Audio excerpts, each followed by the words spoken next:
tayo po'y sasamba na. Ito po ang ikalawang serbisyo natin sa araw ng Linggo na ito. At inaanyayahan ko po ang lahat ay magsipagtayo po tayo.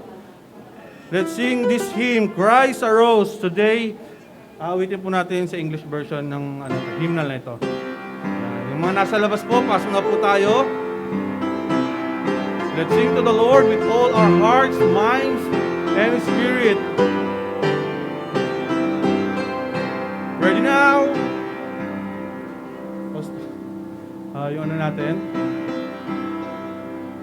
English. Nasa inyo ano? Mukhang mali nasa ano natin? Screen natin.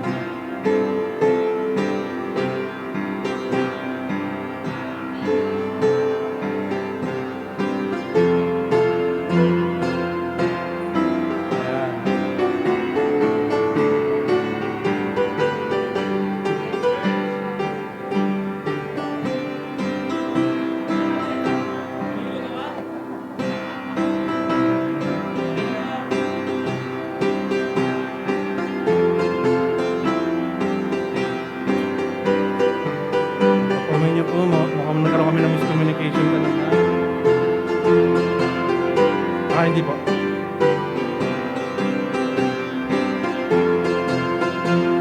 Yan. Hymn number 35, sa English po, Christ Arose.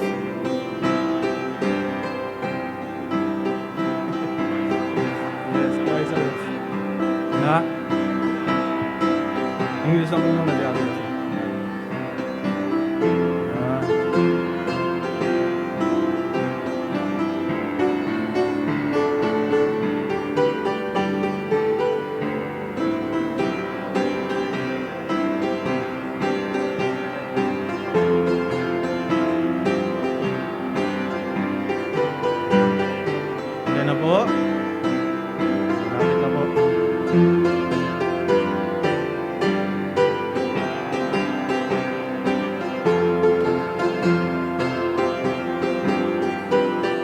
Alright, andyan na po, ipagpaumahin niyo po yan. Sige po tayo po mawit. In the first verse now, ready, sing. Lord, in the grave he lay, Jesus my Savior, waiting the coming day, Jesus my Lord, up from the grave he arose, with a mighty triumph o'er his foes. He arose a victor from the dark domain, and he lived forever with his saints to reign. Arose, he arose, hallelujah, Christ arose. Second verse. Vainly they watch his bed, Jesus my Savior. Vainly they seal the dead, Jesus my Lord. Up from the grave he arose, with a mighty triumph o'er his foes. He arose a victor from the dark domain, and he lives forever with his saints to reign. He arose, hallelujah, Christ arose. Last verse. Death cannot keep his spring, Jesus my Savior. He tore the bars away, Jesus my Lord. Up from the grave he arose, with a mighty triumph o'er his foes. He arose a victor from the dark domain, and he lives forever with his saints to reign. He arose, hallelujah, Christ arose. Praise the Lord and praise the Lord. Naanyaan ko po si Ninong Mike para papangunahan tayo sa ating panalangin.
Amen and amen. Makakaupo na po kayo at muli pa tayong aawit. I am thine, O Lord. We will all singing all these 4 verses.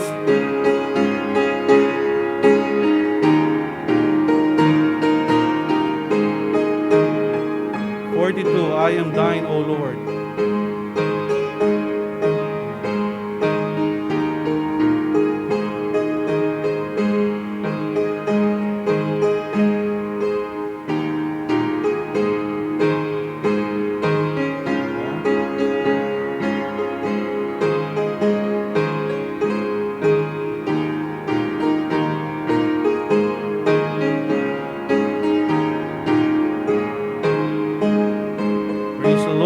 Awitin po natin, I am thine, O Lord. Ready now, sing. I am thine, O Lord, I have heard thy voice, and you told thy love to me. That I long to rise in the arms of faith, and be closer drawn to me. Lift up your voices, draw me near.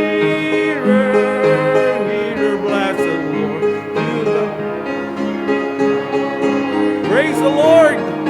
Draw me nearer, nearer, nearer, blessed Lord, to thy precious bleeding side. Consecrate me now to thy service, Lord, by the power of grace divine. Let thy soul look up with the steadfast soul, and thy will be lost in thine. Draw me nearer, nearer, blessed Lord, where thou hast died. Draw me nearer, nearer, nearer, blessed Lord, to thy precious bleeding side. Oh, the pure delight of a single hour that before thy throne I spend. When I kneel in prayer with thee, my God, I can with friend. Draw me nearer, near, blessed Lord, to the cross where thou hast died. Draw me nearer, nearer, nearer, blessed Lord, to thy precious bleeding side. There are depths of love that I cannot know till I cross the narrow sea. There are heights of joy that I may not reach till I rest in peace with thee. Draw me nearer, nearer, blessed Lord, to the cross where thou hast died. Draw me nearer, nearer, nearer, blessed Lord, to thy precious bleeding side. Purihin ang Panginoon, tawagin natin ating buting pastor para pangunahan tayo sa mga nasa.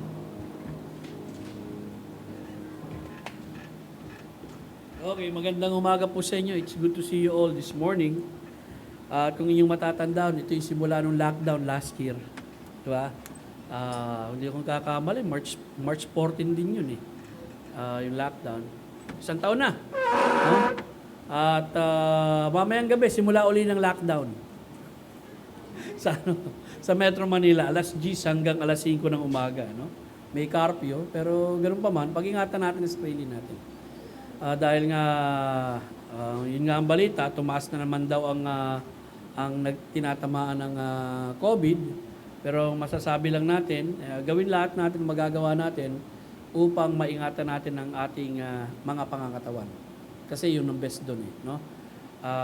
Well, of course, yung minimum health protocol na dapat natin isagawa, dito sa ating church, sinisikap natin lagi tayong maging malinis at itong paligid natin, no? Sinasabihan ko yung mga nag-aayos ng church dito para papagsikapan natin na kapag tuwing pupunta kayo, ito'y nasa maayos na paglilinis. Ganun din yung ating mga tawag rito. Ano yung nabili natin, Cedric? Purifier. Yan, yung purifier natin. Gumagana po yan. At nagpo-purify ng hangin natin. Kasi stored ano nga po tayo rito. So, patuloy po nating pinapaalala lagi yan, no? Dahil alam natin mahalaga yan. Please kindly pray for Makato family. Sa iba nating mga kapatid, nabalitaan ninyo na napumanaw na si Sister Lilibet. Actually, panganay ba to? Brother Chano? Itong panganay, no? Itong nag-attend ng Ebanghelyo sa Makato family. So, pumanaw na po at single po ito, member po ito ng International Baptist Church under Gabino Tika. Ito yung mga pundador ng fundamentalism dito sa Metro Manila. Sa aking pagkakaalam, as far as church history dito sa Metro Manila, sila yung mga early fundamental Baptist churches. So, nasa Amburol po kasi sa Tagaytay gagawin, 2 days lamang po bago i-cremate. So, narito pa rin po sila Chano, maybe tomorrow kasi aasikasuhin pa po nila ito. At papasalamat tayo sa Panginoon, ginamit ng Panginoon Diyos ang buhay ni Sister Lilibet para sa angkan ng Makato family at nakakilala sila sa Panginoon. At ganoon din, no? Sa mga ibang pastor na masasabi nating nagpapastor na ngayon, may naging bunga din po ron si Sister Lilibet. Okay? And also kindly pray for si Brother Monique, si Manolito Santos, dahil naka-quarantine siya. Aalis na dapat ng hapon, sinuwab ng umaga, nalaman na may asymptomatic. Ayun, na-quarantine siya sa Laurel, Batangas, dinala ng LGU. And after 10 days, I think ibabalik na sila sa kanilang mga tahanan. And then he needs to wait again para ma-schedule yung flight niya papuntang ibang bansa kasi OFW po ito, no? Panalangin natin yung mga OFW natin, si Brother Alan, si Brother Makato, na magbukas uli yung kanilang mga work para makasampa uli sila sa barko na pinagtatrabahuan nila. Dahil natin, maraming apektado dito sa pandemic nito. Yung mga negosyo ng panggabi, pag nagsimula uli yung lockdown for 2 weeks, apektado yon. Yung kanina yung nagdadrive sa amin ng taxi, sabi niya, Pastor, hindi na ako babiyahe sa gabi dahil alas 8 pa lang, ang Shumart magsasarado na.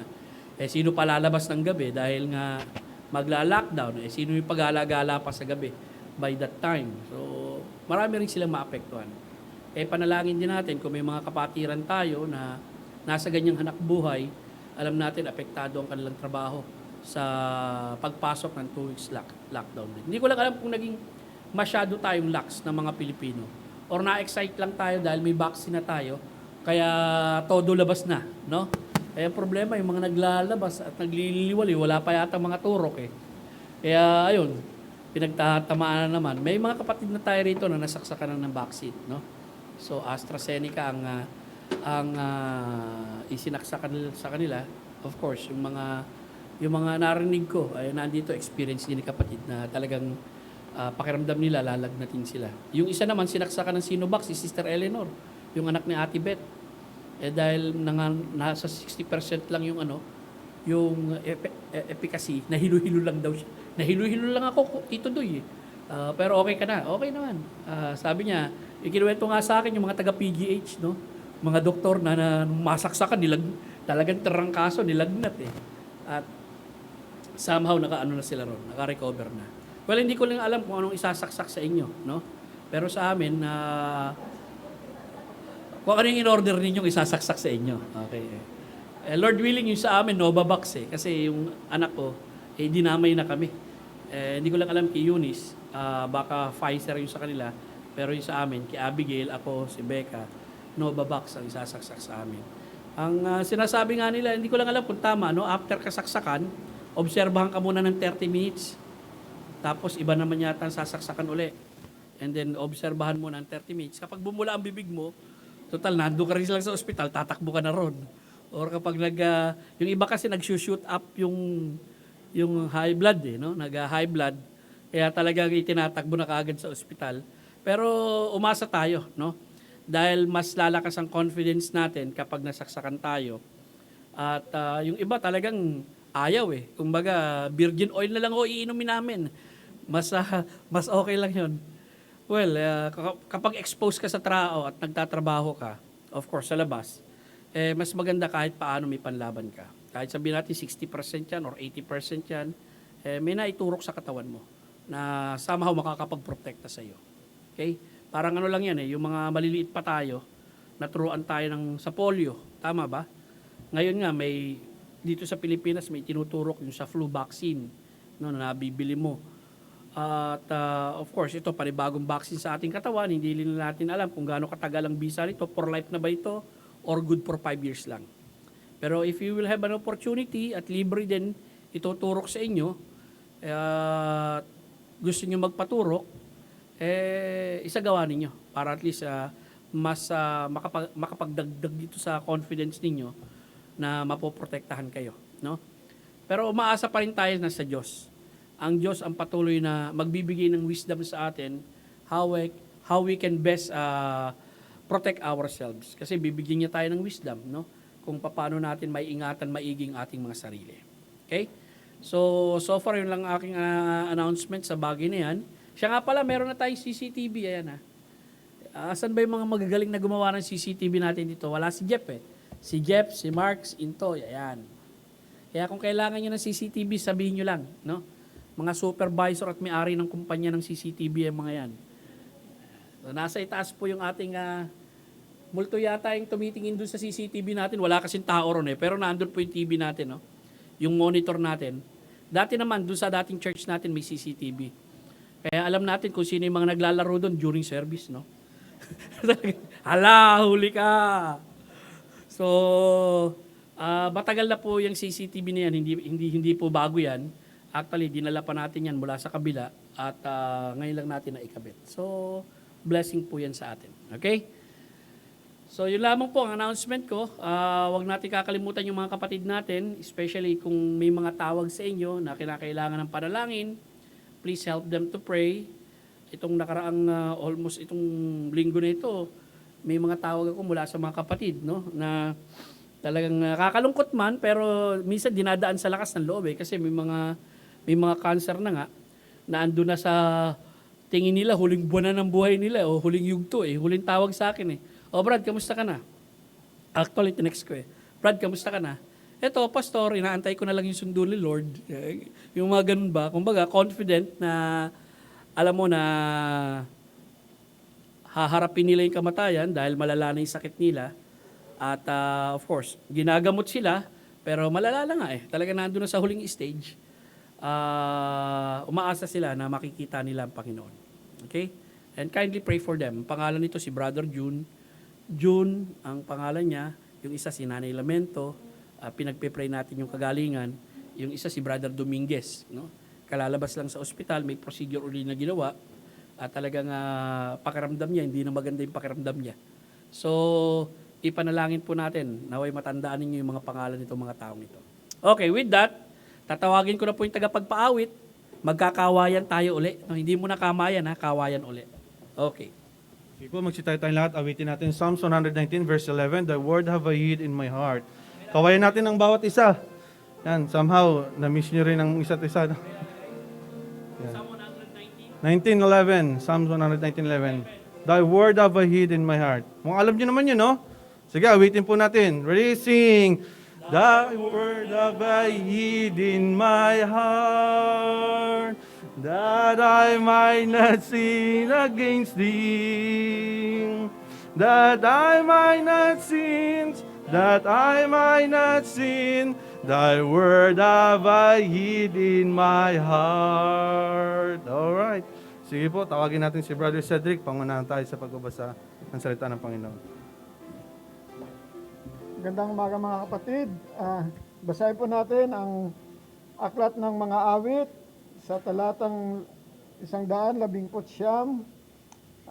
talata 33 hanggang 48. Okay? Ituro mo sa akin, O Panginoon, ang daan ng iyong mga batas, at ito'y aking iingatan hanggang sa wakas.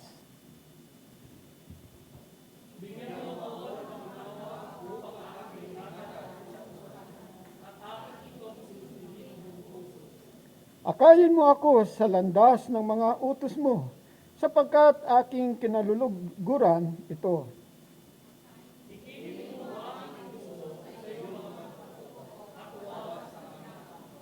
Ilayo mo ang aking mga mata sa pagtingin sa walang kabuluhan, at bigyan mo ako ng buhay sa iyong mga daan.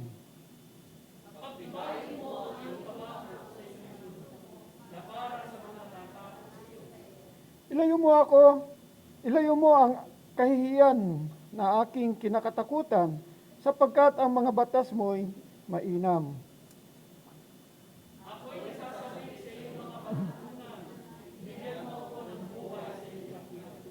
O Panginoon, paratingin mo rin sa akin ang iyong tapat na pagsuyo, ang iyong pagliligtas ayon sa iyong pangako.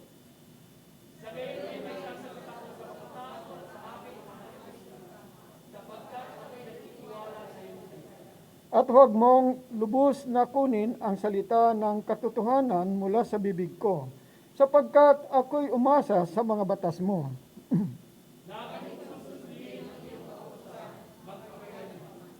At lalakad ako na may kalayaan, sapagkat aking hinanap ang iyong mga panuntunan.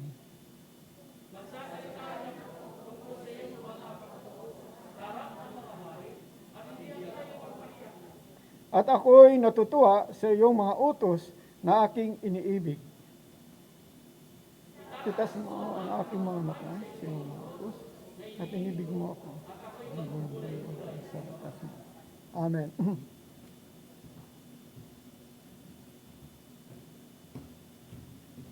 Manalangin po tayo mga kapatid, let us pray. Ama naming nasa langit, soberano at makapangyarihang Diyos. Diyos ng kataas-taasan, ikaw na aming sinasamba, buhay. Sa umagang ito, lumalapit kami sa iyo, Ama. Sa ngalan ng iyong anak na si Jesus, na siya naming tagapagligtas, manunubos at nagbigay ng kanyang buhay sa amin. Salamat sa pribileyo na narito ang iyong mga anak. Sama-sama kami, Panginoon, na magpupuri at sasamba sa iyo. Sa oras ding ito, Ama, sama po sa panalangin ito, ay ikaw po ang mawalhati sa aming gawain, Panginoon. Wala nang iba. Pinapanalangin din po namin, Panginoon Diyos, na tulungan mo ang Makato family, lalo na si Kuya Neri, sa pagpanaw ng kanyang kapatid na si Sister Lilibet, na alam namin, Panginoon, siya ay nasa piling mo na. Ikaw po maghatid ng kaaliwan sa kanila. Knowing this great truth, Lord, na sa lupang ito, na meron kami, pwede kami magkaroon ng katiyakan pagdating sa kabilang buhay.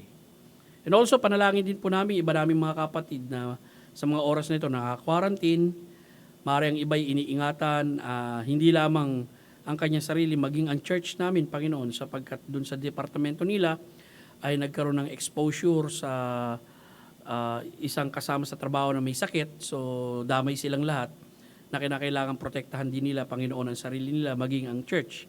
Kaya wala sila ngayon. And also, pinapanalangin po namin yung mga nabanggit ko kanina, Panginoon, na sa mga oras na ito, nasa ospital pa rin, si Nanay Lamento, si Brother Dominguez, Panginoon, dalangin ko, ganun din si June. I just pray, Lord, give them grace sa oras ng pagsubok nito na meron sila sa kanilang buhay. Alam namin, ang katawang lupa na meron kami ay manghihina, magkakasakit, magkakaroon ng karamdaman. Pero alam namin, O Lord, ang pag-asa ng aming buhay, walang iba kundi ang buhay na Diyos. Sa umagang ito, Panginoon, lumalapit kami sa iyo. Humihingi kami sa iyo ng paggabay na maunawaan-nawa ng mga kapatid, yung mga anak, ang katotohanan na aming pag-aaralan. Higit sa lahat, ang mga katotohanan ito na aming matututunan, naway maisabuhay namin. Lumakad kami sa liwanag ng iyong kautusan, O Diyos. Hindi kami mahihiya, bagkus magkakaroon kami ng katapangan upang ibahagi ito sa ibang mga tao. Patnubayan mo kami, O Diyos, sa ngalan ni Kristo Jesus. Amen. Mapo po tayong lahat. Maraming salamat.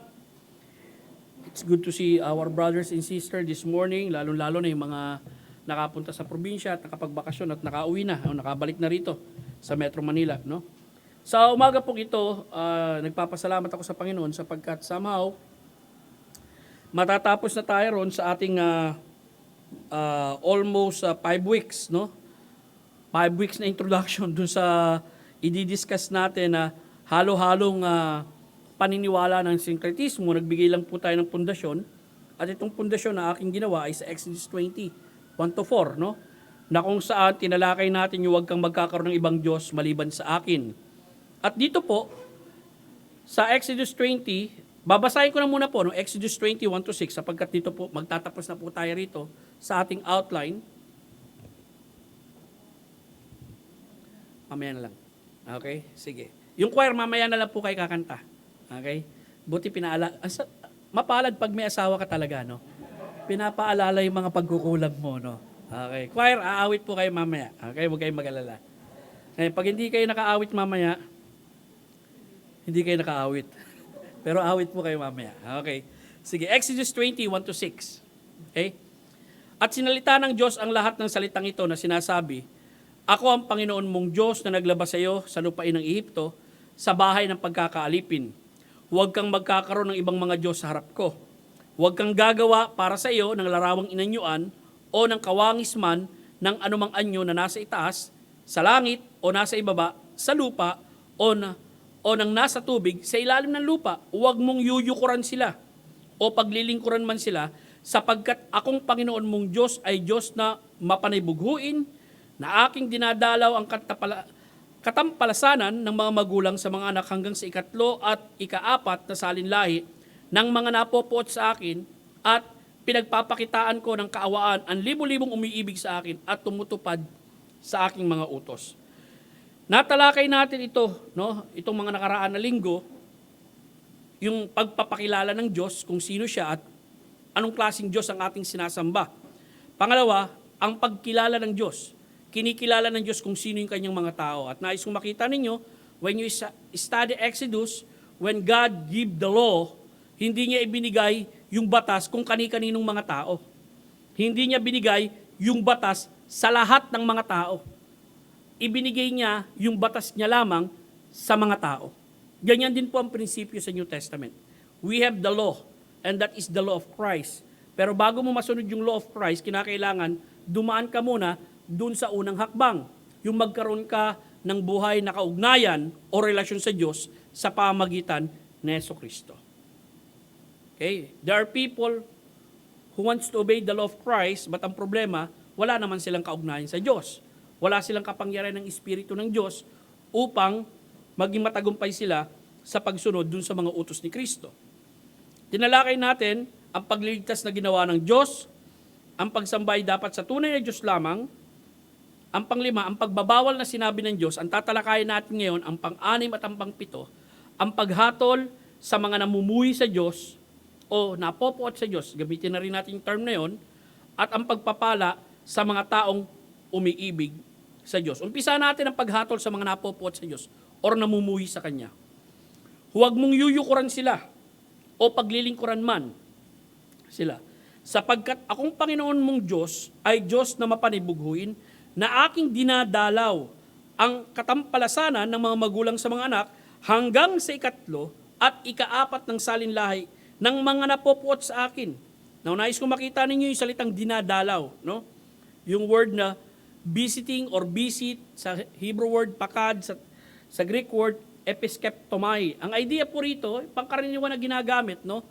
Bumisita ka sa kamag-anak mo, sa kaibigan mo, o sa kakilala mo, no? Pero kapag ito'y pinag-aaralan niyo sa lumang tipan, lalo-lalo na yung pagbisita na ginagawa ng Diyos, ang maraming paggamit ng salitang ito ay may kinalaman sa pagdating ng Diyos sa buhay ng isang tao o grupo ng mga tao upang magkaloob ng biyaya, kaligtasan o ng paghatol sa kasalanan. Nagpapakita na alam ng Diyos ang lahat ng nangyayari sa buhay ng tao na nais niyang biyayaan, gantimpalaan o patawan ito ng parusa. Genesis 21, 1-2. Bigyan natin pansin yung pagtupad ng Diyos sa pangako na sinabi niya kay Abraham at kay Sarah din. At dumalaw ang Panginoon kay Sarah ayon sa sinabi niya. At ginawa ng Panginoon kay Sarah ang ayon sa kanyang sinalita. At si Sarah ay naglihi, nagkaanak ng isang lalaki kay Abraham sa kanyang katandaan sa tadhanang panahon na sinabi ng Diyos sa kanya. Kung niyo matatandaan, Genesis 18, pumunta yung 3 bisita ni Abraham sa kanya. No? At nung binisita si Abraham ng Diyos at ng 2 anghel sa anyong tao, Nag-usap-usap sila, si Sarah nakikinig, at natawa si Sarah nung sinabi ng Diyos kay Abraham na magkakaanak ang iyong asawa sa susunod na taon. Okay? At makikita natin, ito na yung kapanahonan na yon na dumalaw uli ang Diyos sa kanila, at nung panahon na yon, nagdalang tao si Sarah. Ruth, 5-7, pagbibigay ng pangangailangan. Kung yung matatanda naman, sa istorya ng Ruth, it is under Judges, na nagkaroon ng tagutom sa lugar ng Juda, kaya itong si Naomi at yung kanyang asawa at mga anak, pumunta sila dun sa Moab. Dahil nakapangasawa doon ng dalawang Moabita itong mga anak niya, na bagamat mga Hudyo, dapat na natili sa lugar ng Juda, umalis sila ron sa lugar na yon. Pero makikita natin yung asawa ni Naomi, maging yung dalawa niyang anak doon, namatay. Nung mabalitaan ni Naomi na dinalaw ng Panginoon ng kanyang bayan, ibig sabihin, pinagpala uli yung bayan niya, mula sa pagiging tagutom, nagkaroon na sila ng pag-aani, kasi sa Book of Judges, makikita natin lagi yan, no? Dahil sa katigasan ng ulo ng Israel, ibinubuhos ng Diyos yung paghatol niya sa Israel, nagagapi sila ng kaaway, tapos tatawag sila sa Panginoon, magbabangon ang Panginoon ng hukom, upang ipagtanggol sila at pagpapalain uli sila ng Diyos. Dito makikita natin sa verse 5, ang setting nito sa Moab, no? At namatay kapwa si Mahalon at si Chilion, at ang babae ay naiwan sa kanyang dalawang anak at ng kanyang asawa. Na magkagayon, bumangon siya, nakasama ng kanyang dalawang manugang upang siya'y bumalik mula sa lupain ng Moab, sapagkat kanyang nabalitaan sa lupain ng Moab kung paanong dinalaw ng Panginoon ang kanyang bayan sa pagbibigay sa kanila ng tinapay. At siya'y umalis sa dakong kanyang kinaroroonan, at ang kanyang dalawang manugang na kasama niya, sila'y yumaon upang bumalik sa lupain ng Huda. Alam natin, no? Pinapili ni Naomi itong dalawang kanyang manugang na kung sasama sa kanya, pinababalik na nga niya doon sa bayan nila, no?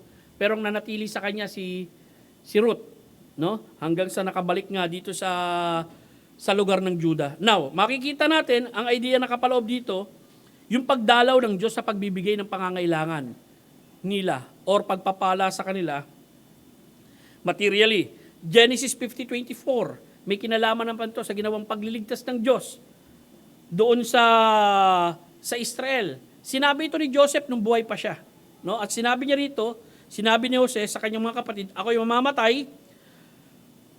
mamamatay na, ngunit tunay na dadalawin kayo ng Diyos at dadalin kayo mula sa lupain ito hanggang sa lupain ng kanyang isinumpa kay Abraham, kay Isaac at kay Jacob. Ang bilin kasi rito ni Jose, kapag umalis na ang Israel doon sa Ehipto, dali ng kanyang buto, no? Umabot ng 400 taon ng Israel doon eh. Hindi ba? Sa pag-abot ng 400 taon, natatandaan pa rin ng mga Hudyo yung bilin ni Jose. Na kapag umalis sila sa bayang yon, dali ng kanyang buto. Pero alam natin, nung inalis sila ng Diyos sa bayang Ehipto, inalis sila rito at ang nakapaloob dito ay yung pagliligtas na ginawa ng Diyos sa kanila sa pagkakaalipin. Yun yung doon ginagamit yung salitang pagdalaw ng Diyos. Dalaw may hatid na pagpapala, may hatid na biyaya, may hatid na awa.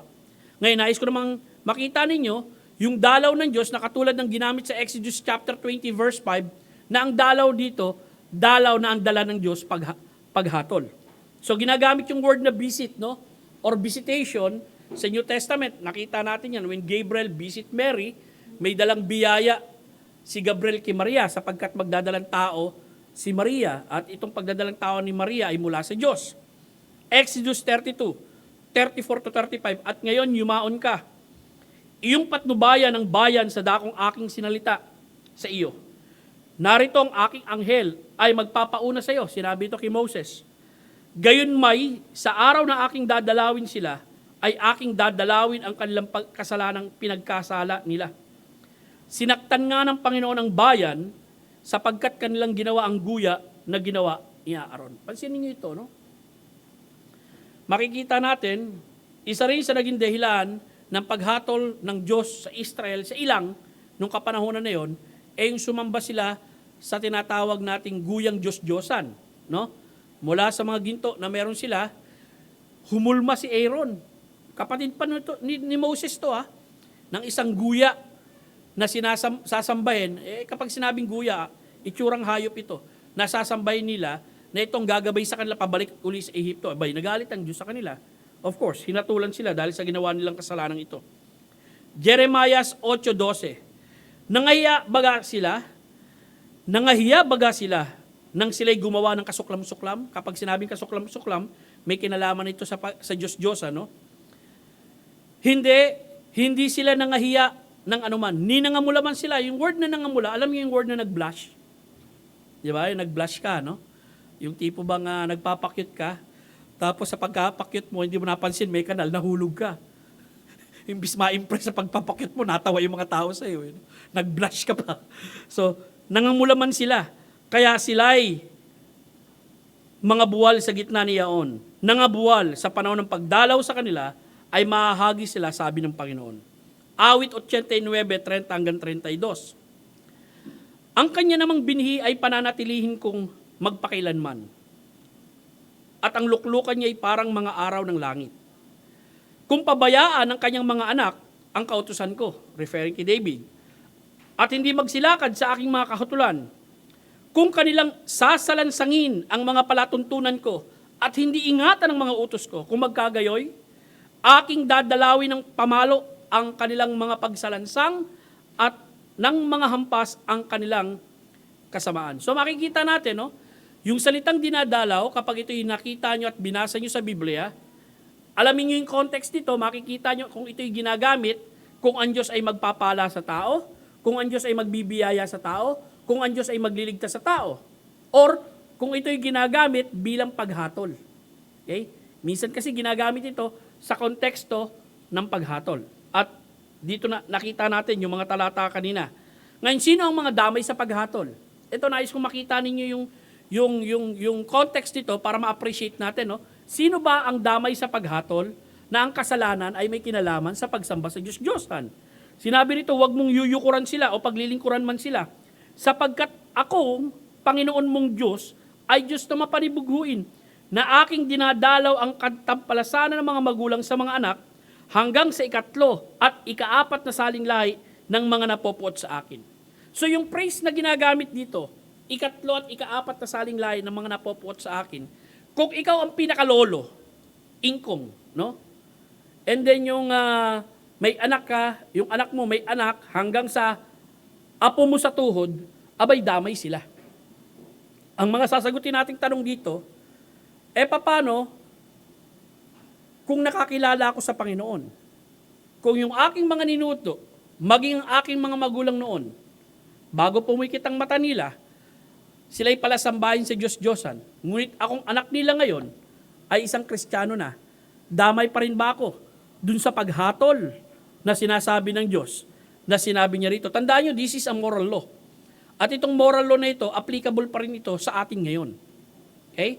Do itong moral law na ito, naka-incorporate ito sa 613 laws ni Moses, but this moral law never changes even pagdating sa New Testament. No?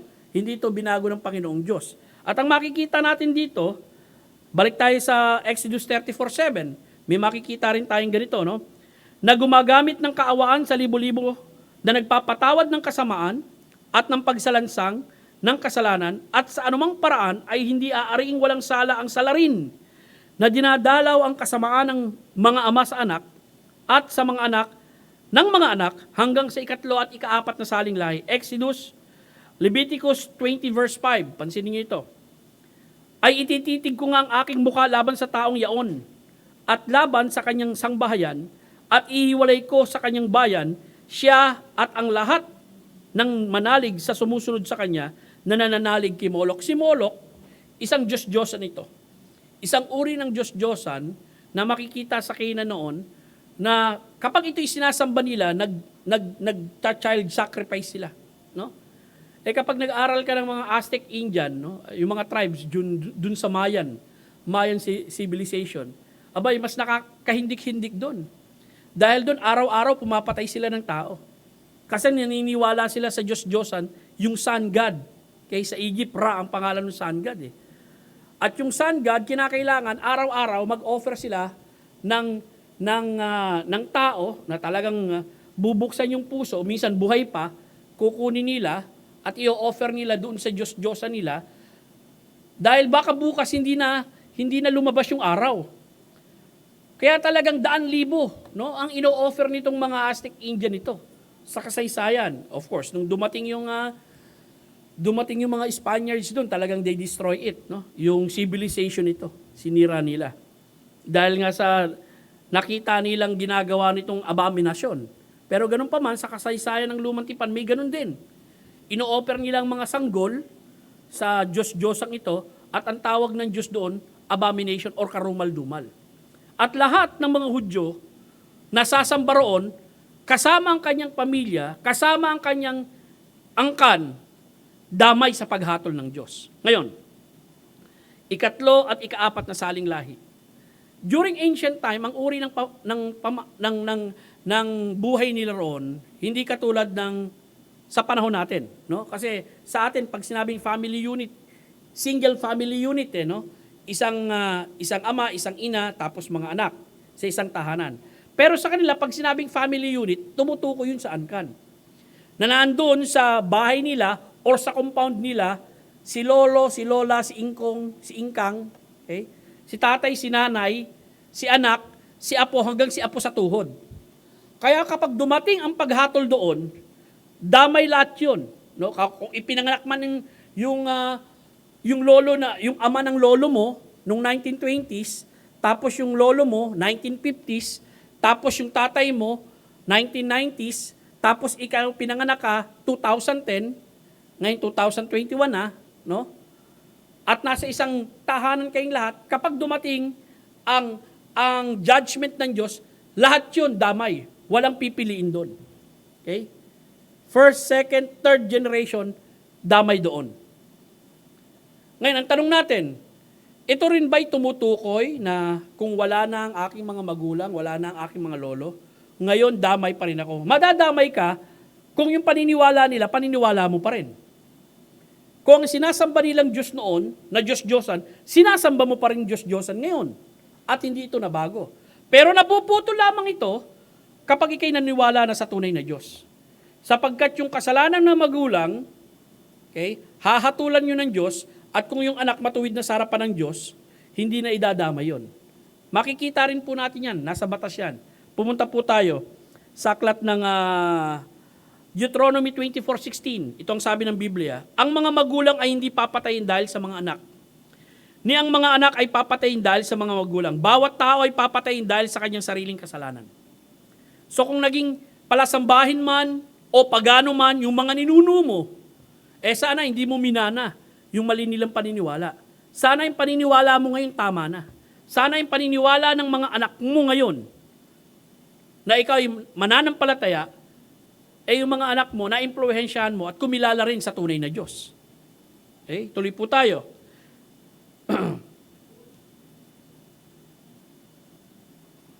Second Chronicles 25:1-4. Ito yung isang classic example sa Lumang Tipan, no? Na kung saan yung hari naging matuwid siya sa pagsunod sa utos ng Diyos. Si Amasaya, which is a godly king. Si Amasayas ay 25 taon na gulang nang siya'y magsimulang maghari. At siya'y naghari ng 29 na taon sa Jerusalem. Ang pangalan ng kanyang ina ay Jehoiadan, na taga Jerusalem. Ang kanyang ginawa ang matuwid sa mga mata ng Panginoon, ngunit hindi taos sa puso. Okay? Bagamat godly king ito, no? Kaya lang hindi perfect yung pagsunod niya sa Diyos Nang ang kapangyarihang maghari ay matatag na sa kanyang kamay, kanyang pinatay ang mga lingkod na pumatay sa kanyang amang hari. So ganito po ang istorya, no? Yung tatay ni Amasaya, pinatay. At ang pumatay sa tatay ni Amasaya, yung mga tauhan niya, yung mga lingkod niya. Siya, nung maging hari na, dahil alam niya yung tatay niya, pinatay ng mga lingkod ng tatay niya, pinagpapatay niya lahat yung lingkod ng tatay niya na pumatay sa tatay niya. Tama po ba? No, pinaghiganti niya yung tatay niya at pinatay niya yung mga lingkod na yon. Pero si Amasaya, sumunod siya sa utos ng Diyos. Bakit? Ngunit hindi niya pinatay ang kanyang mga anak ayon sa nakasulat sa Panginoon sa aklat ni Moises na dooy iniutos ng Panginoon.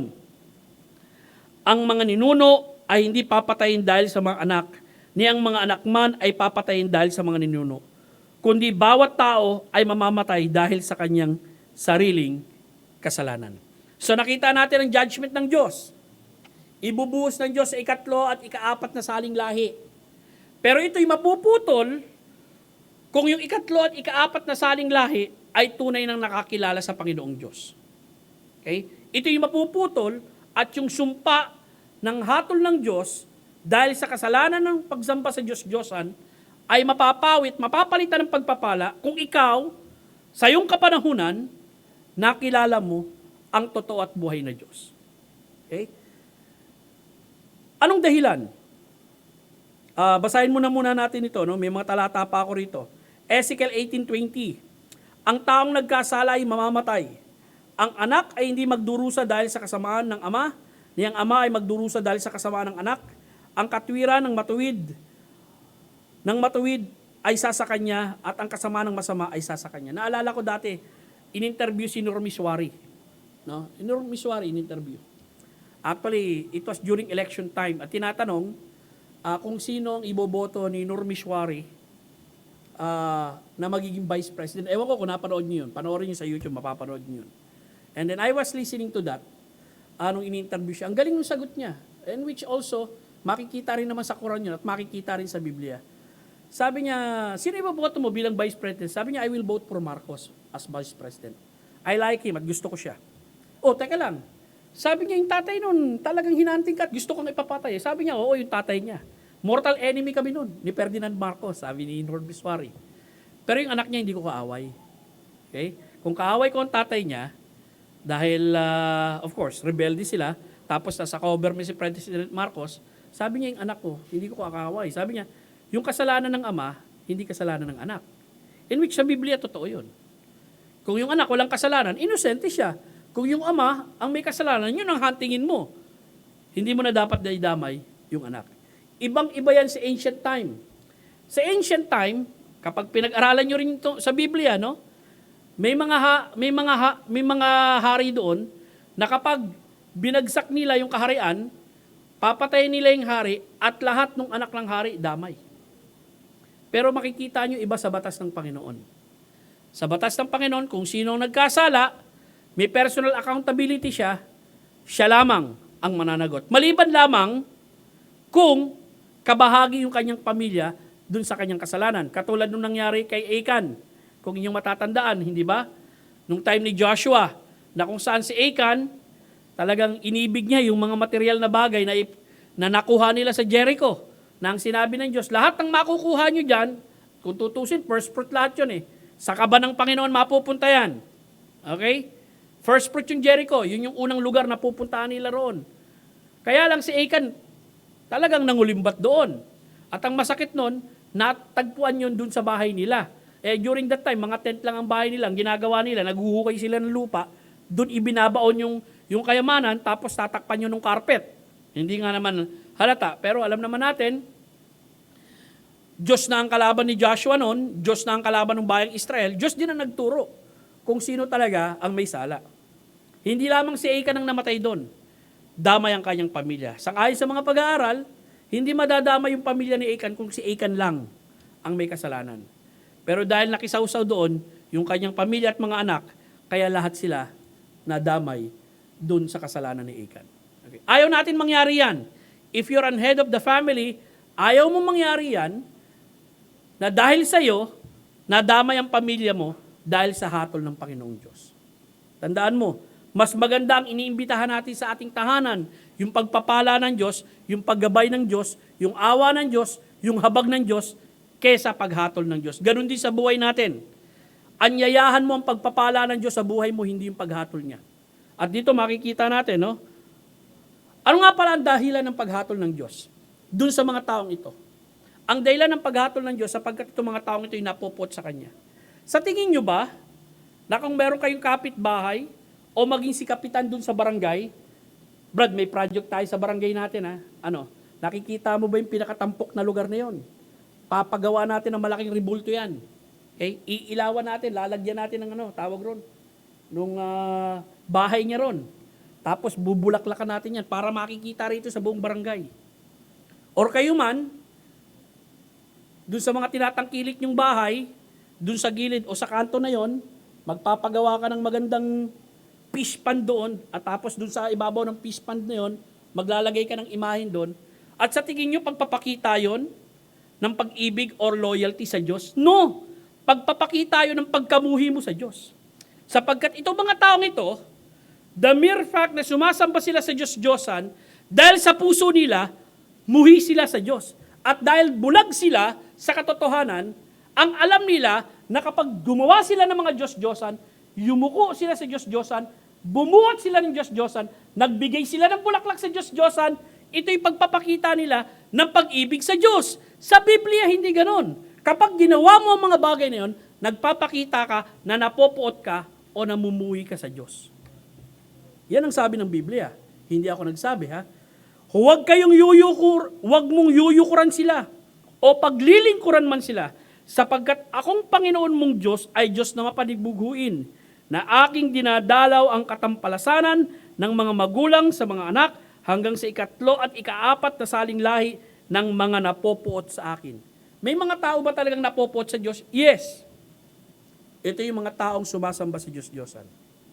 Lagi ko sinasabi sa inyo, bagamat tayo Kristiyano, walang makikita sa tahanang nating Diyos-Diyosan. Pero tandaan nyo, ang Diyos-Diyosan natin minsan nasa puso. Wala man tayong ribulto na hinahawakan, pinababanguhan, pinaliliguan, nilalagyan ng bulaklak, or nilalagyan ng kandila. Pero kung tayo may Diyos-Diyosan sa ating puso, nagpapakita rin tayo na hindi natin mahal ang Diyos. Tayo napupuot sa Kanya. Tuloy po tayo. Awit 81, talatang 15. Ang mga napopuot sa Diyos ay yuyuko sa Kanya, at ang kanilang panahon ay magtatagal kailanman. John 7:7, sinabi ni Kristo, hindi kayo maaring kapuotan ng sanlibutan, ngunit ako kinapupuotan ito, sapagkat ako'y nagpapatotoo laban dito na masasama ang kanyang gawa. So, during the time of praise, kausap ni Kristo yung mga Hudyo rito. Okay? And then, alam ng ating Panginoong Kristo na ang gawa ng mga taong ito, bagamat religious work, masasamang gawa ito. Dahil alam natin na ang kanilang Diyos-Diyosan ay nasa kanilang puso.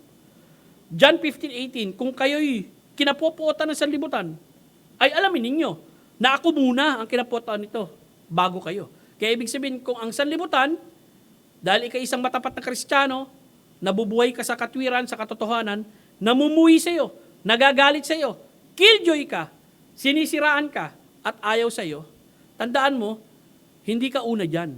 Si Kristo muna ang kinapuotan ng sanlibutan bago ikaw. Okay? Dahil tayo, tagasunod at ang ating Panginoong Hesukristo ang siyang unang nakaranas nito. Roma 1:28-32. Dito makikita nyo, listahan ng mga kasalanan na ginagawa ng mga tao. At nakabilang rito yung mga taong napopuot sa Diyos. At palibasa, hindi nila minabuting kilalanin ng Diyos.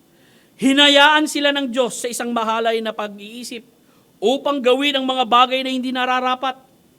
Napuno sila ng lahat ng uri ng kasamaan, kalikuan, kasakiman, kahalayan, puno ng inggit, pagpapaslang o pagpaslang, pag-aaway, pandaraya, katusuan, mahihilig sa chismis, nadamay pa chismis rito, no? Mga mapanirang puri, mga napopuot sa Diyos, mga walang pakundangan, mga palalo, mga mapagmataas, mga manggagawa ng masasamang bagay, mga swail sa mga magulang, mga hangal, mga hindi tapat sa kanilang mga pangako, hindi mapagmahal, mga walang awa. Nalalaman nila ang mga iniutos ng Diyos na ang mga gumagawa ng gayong mga bagay karapat dapat sa kamatayan.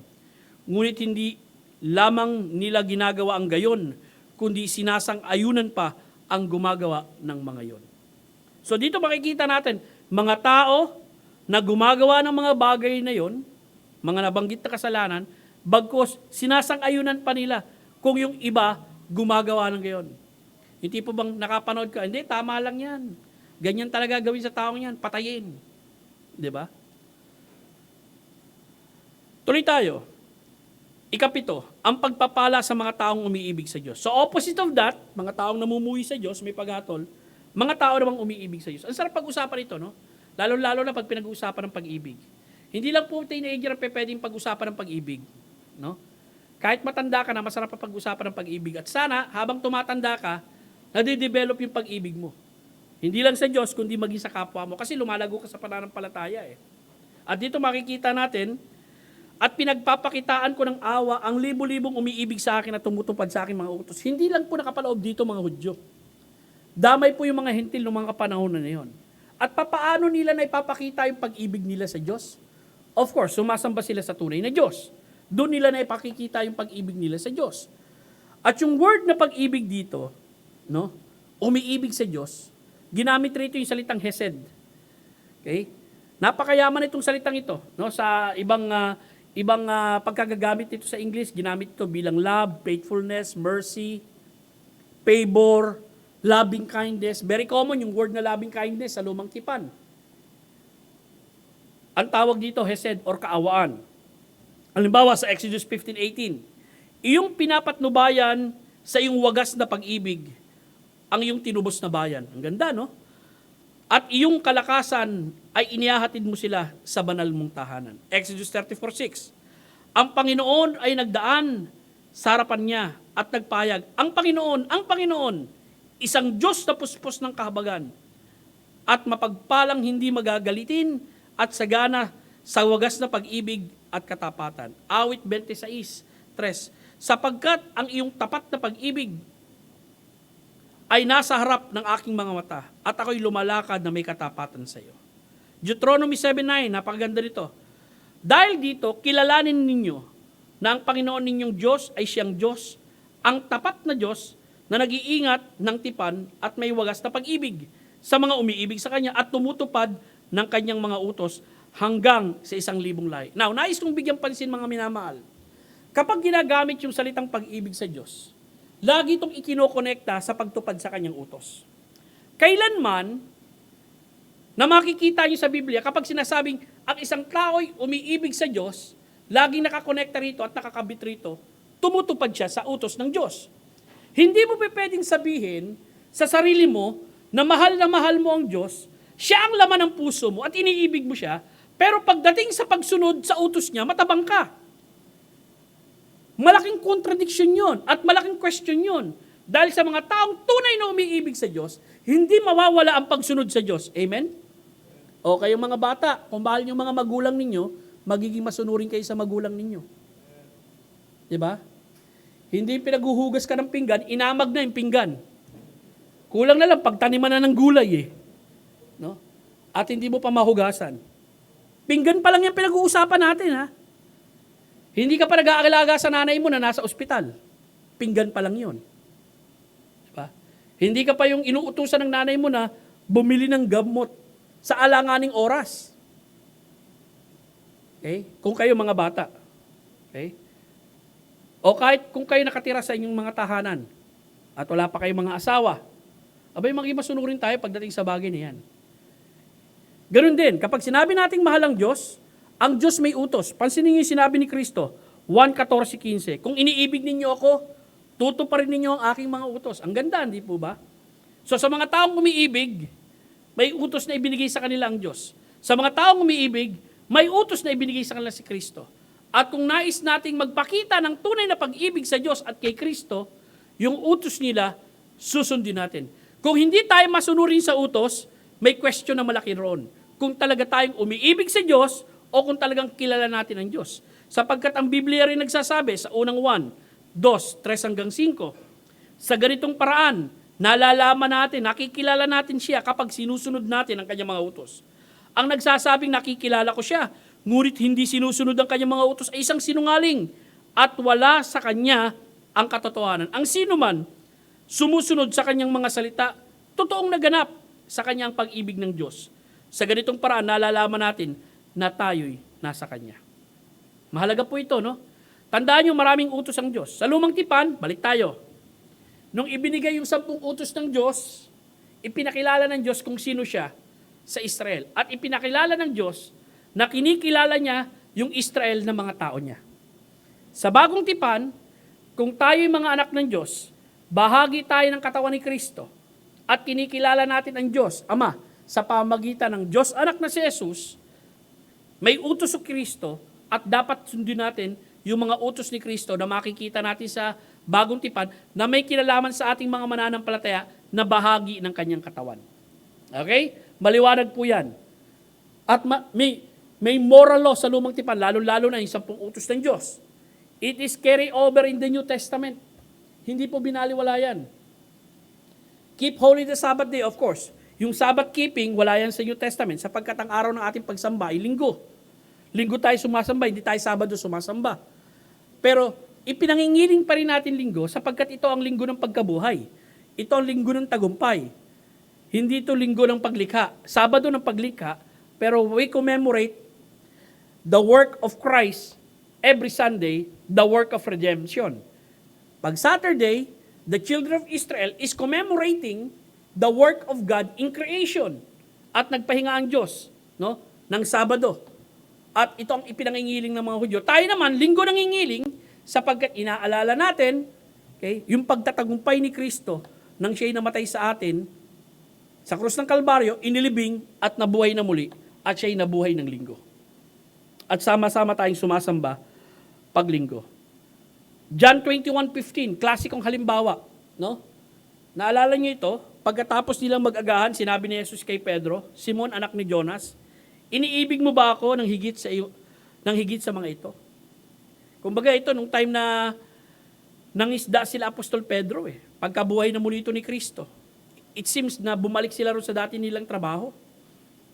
Imbis na sumunod sila kay Kristo. Kasi iba na ang gawain ni Pedro Nung sumunod siya kay Kristo Ano yung gawain ni Pedro? Follow me and I will make you fishers of men. Tama po ba? Ang ginawa ni Pedro rito, fishers of fish Tapos kung yung matatandaan, iba nakita nila si Jesus Christ sa tabing dagat, and then naglapitan sila kay Jesus Christ, pinaghandaan sila ng agahan, and then sinabi ito ni Jesus Christ kay Apostle Peter, Simon, anak ni Jonas, iniibig mo ba ako ng higit sa mga ito? Sinabi niya sa kanya, Opo, Panginoon, alam mo may paggiliw ako sa iyo. Kaya, sa Tagalog, klaro ito, no? Kasi sa Greek word, magkaiba talagang pagkakagamit ng pag-ibig na ginamit rito Yung ginamit ni Jesus Christ kay Pedro, yung word na agapao or agape. Okay, the highest form of love. Pero yung ginamit ni Pedro kay Jesus Christ, O Panginoon, ginigiliw kita, pileo or pileo love, no? Ginigiliw niya si Kristo bilang kaibigan niya, bilang Panginoon niya. Pero yung ginamit ni Jesus Christ, iniibig mo ba ako? Agapao, it is a kind of love that God can give to man. Hindi ito gine-generate ng tao, kundi ito yung pag-ibig ng Diyos na ibinibigay ng tao sa Diyos. Ang pag-ibig mo ba sa akin, Pedro, agapao? Okay? Yung pag-ibig ng Diyos. Ang sagot ni Pedro rito, pileo love Ganun pa man, sinabi ni Jesus sa kanya, pakanin mo ang aking mga batang tupa. 3 beses nangyari ito, alam natin yan. No? So makikita natin, kung may pag-ibig sa Diyos, may pagtanggap tayo ng utos, at yung utos na yun dapat nating sundin. At yun ang makikita naman natin. Maging sa lumang tipan at sa bagong tipan, hindi po magbabago yan. Kaya mga minamahal, ito yung paalala sa ating lahat. If we love God, if we love our Lord Jesus Christ, we need to keep His commandment. At tandaan nyo, ang utos niya hindi mabigat. Why? Because we have the Holy Spirit of God in us, who help us to obey the commandment of God sa ating buhay bilang mga mananampalataya. Tuloy po tayo. Dito tayo magtatapos, no? Sa ating pinag-aralan, at Lord willing next week, papasok tayo, kung di ako nagkakamali, 2 Kings or Chronicles, papasok tayo dun sa sitwasyon kung bakit nagkaroon ng halo-halong paniniwala itong mga Hudyo. No, yung syncretic religion na tinatawag. Pero makikita natin, the belief that God endorses to them is monotheism. One God only. Isang Diyos lamang, isang totoong Diyos lamang, walang dapat maging karibal ko, wala ako dapat maging kakompetensya sa buhay mo, kundi isa lamang. Of course, sa ating paniniwala, sa ating kapanahunan, bilang Kristiyano, we believe in one God in 3 person. The Father, the Son, and the Holy Spirit. Ito yung makikita natin sa Godhead or kadyusan. Inireveal po yan ng Biblia, kinakailangan natin tanggapin. Hindi tayo naniniwala sa 3 Diyos. Naniniwala tayo sa isang totoong Diyos. Pero ang totoong Diyos na yan ay nagpahayag sa 3 persona. May Ama, may Anak, at may Espiritu. Outline po natin ang pagpapakilala ng Diyos, ang pagkilala ng Diyos, ang pagliligtas na ginawa ng Diyos, ang pagsamba ay dapat sa tunay na Diyos lamang, ang pagbabawal na sinabi ng Diyos, ang paghatol sa mga napopot o namumuhi sa Diyos, at ang pagpapala sa mga taong umiibig sa Diyos. Nais natin anyayahan ang pagpapala ng Diyos sa ating buhay. At nais kong sabihin sa inyo, mga kapatid, kapag pinag-usapan po ang pagpapala, okay, Huwag niyong laging isipin na ito'y may kinalaman sa kaperahan. Huwag niyo laging isipin na may kinalaman to sa malaking bahay. May kinalaman ito sa maraming pera, health and wealth. Okay? Yung makontento ka sa buhay, isang malaking pagpapala sa Diyos yun. Yung maisip mo sa buhay mo at maintindihan mo na higit na mahalaga sa iyo ay ang Diyos kesa sa lahat ng bagay na nakapaligid sa iyo. Abay, ang laking pagpapala yun. Naalala niyo yung sinabi ni David, "The Lord is my shepherd, I shall not want." Ang Panginoon ang aking pastol, hindi ako mangangailangan. Yung maintindihan mo na higit na maningning, no? Ano ba yung outshine sa Tagalog? Natingkaran sa liwanag. Higit na natingkaran sa liwanag. Yung liwanag at kagandahan ng sanlibutan ito, mas natingkaran sa liwanag yung pagkilala mo sa Diyos. Kumbaga, nung makilala mo ang Diyos, talagang ang liwaliwanag nito sa isip mo at sa puso mo na yung alok ng sanlibutan para malayo ka sa Kanya, abay hindi mo pinapansin. Okay? Kumbaga, para bang meron kang ilaw na 50, tawag rito, yung liwanag niya 50, no? Tapos ikinumpara yan doon sa LED light na talagang napakaliwanag. Abay talagang na-outshine niya. Ganon dapat ang pananaw natin sa pagpapala sa Diyos. And sa libutan ito, maging ang mga pastor ang pananaw niya, basta pag pinag-usapang pagpapala, may kinalaman sa kapirahan lagi. No, that's wrong. Si John the Baptist, walang sariling bahay yun. Nakatira yun sa ilang. Okay? Ang damit nun, hindi Louis Vuitton. Ang belt nun, katad lang. Ang kinakain nun, hindi kumakain sa Manila Hotel yon. Ang kinakain nun, balang at saka honey. Sipin mo yung tipaklong, hahaluan mo ng honey. No? Yun ang paborito niyang pagkain.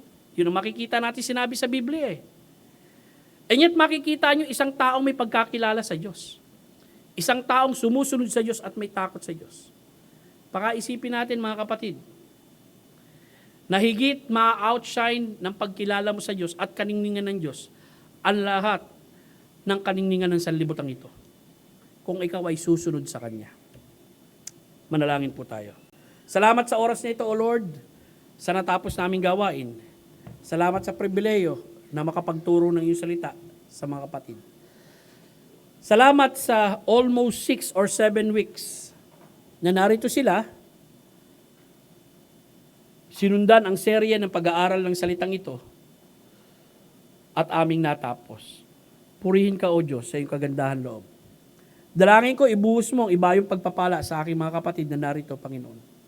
Sa kanilang mga pamilya, sa kanilang mga buhay, at maging sa susunod sa kanila, naway maimpluwensyahan nila sa pagkatakot at pagsunod sa iyo.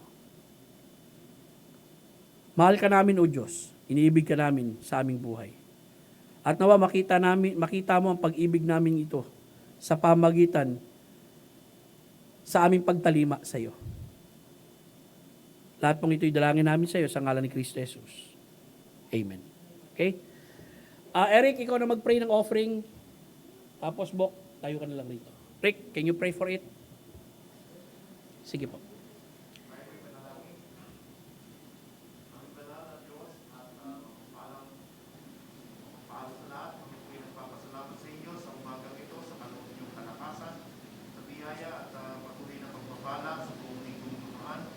Salamat po sa inyong provision na patuloy yung pinuprovide sa amin, sa aming mga buhay. Amin pong panalangin ang pagbibigay nito ay kayo po patuloy na magkaloob ng patuloy na kalakasan, magkita ng pinansyal, hindi po sa mga provision na kaloob nyo. Kayo po mag-usap sa amin sa lahat ng aming ginagawa na patuloy na yung balik sa inyo na binibigay sa amin. Ay pong panalangin ito at patuloy niyong pinagkakaloob sa amin ang inyong awa sa amin sa buong aming buhay. Salamat po muli. Kaya ang dalangin po. Amen. Amen. Okay. Okay, choir, maganda na kayo at aawit po kayo bago tayo magko-close sa panalangin. Let's bolt in. Asan na yung mga awit natin? Sige po.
Okay, maraming salamat sa ating mga awit. No? At maraming salamat sa pagdalo nyo ngayong umaga. Tumayo po tayong lahat. Tayo po yung magwawakas na sa ating gawain sa umagang ito. Okay. Brother Lou, can you close us in prayer?